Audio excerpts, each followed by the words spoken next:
Nah, kalau dalam tasawuf ada istilahnya bersih-bersih ini. Biasanya pakai istilah tazkiyatun nafs tadi.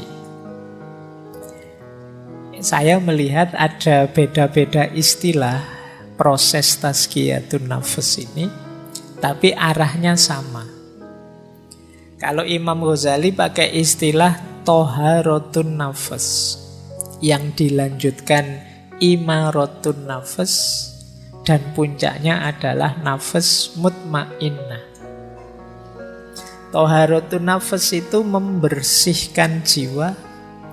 Kalau sudah bersih, imaratun nafs. Imarah itu mengatur, mengendalikan.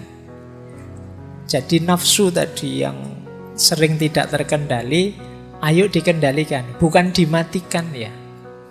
Dimatikan itu kalau begitu saya tidak usah makan lagi, saya tidak usah minum lagi, saya tidak kawin saja. Oh, itu namanya mematikan nafas. Nanti tidak manusiawi. Jadi Islam itu sangat manusiawi. Kendalikan, makan ya, tapi harus tahu kapan berhenti. Jangan mentang-mentang ditraktir terus manganin los. Kasihan yang traktir. Jadi harus tahu kapan berhenti, harus ngerti porsi kita sampai mana. Makan, minum, nikah.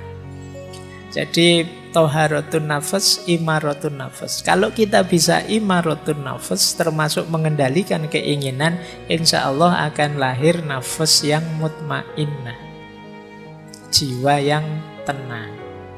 Nah, ini rumus pertama, versinya Imam Ghazali. Jadi dibersihkan, dikendalikan, akhirnya tenang. Beda lagi rumusnya Muhammad Abduh, pembaharu dari Mesir. Kalau beliau rumusnya istilahnya agak berbeda. Kata Abduh, yang pertama adalah tarbiyatun nafs. Tarbiyatun nafs itu mendidik jiwa. Jiwa kita itu liar, harus dijinakkan, dididik. Caranya dengan pembiasaan. Ini namanya tarbiyatun nafs. Kalau sudah sukses mendidik, baru langkah kedua apa? Istilahnya tazkiyatul akal. Tazkiyatul akal itu minggu lalu, membersihkan pikiran. Karena yang menyuplai informasi dalam diri kita itu akal. Ya benar kalbu rajanya, tapi info-info dari akal. Maka tazkiyatul akli itu membersihkan akal dari hal-hal yang jelek, yang negatif.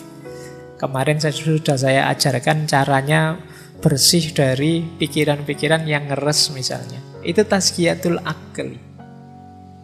Karena kalau tidak, ya pikiran itu akan jadi kacamata kita, cara kita memandang realitas sekeliling. Kalau kita menganggap hidup ini penderitaan misalnya, itu kan pikiran. Akhirnya kita murung. Tapi kalau kita menganggap hidup ini anugerah, kita pun ceria. Maka penting tazkiyatul akal. Jangan sampai pikiran-pikiran buruk, negatif bercokol di kepala kita. Karena dia akan mewarnai hidup kita. Jadi setelah kita didik jiwa, kita bersihkan akal. Dan puncaknya adalah tauhid. Ilaihi roji'un. Terminal terakhir tujuannya tetap Allah saja. Jangan yang lain-lain. Kalau masih Allah saja berarti rute kita masih benar. Tapi kalau masih ada tujuan-tujuan yang lain, harus diluruskan lagi. Puncaknya harus tauhid. Jadi bukan kemasyhuran, bukan nama besar, bukan kekayaan, tapi Allah saja.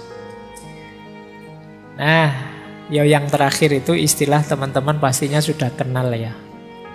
Kalau belum kenal ya sekarang kenal lah paling enggak.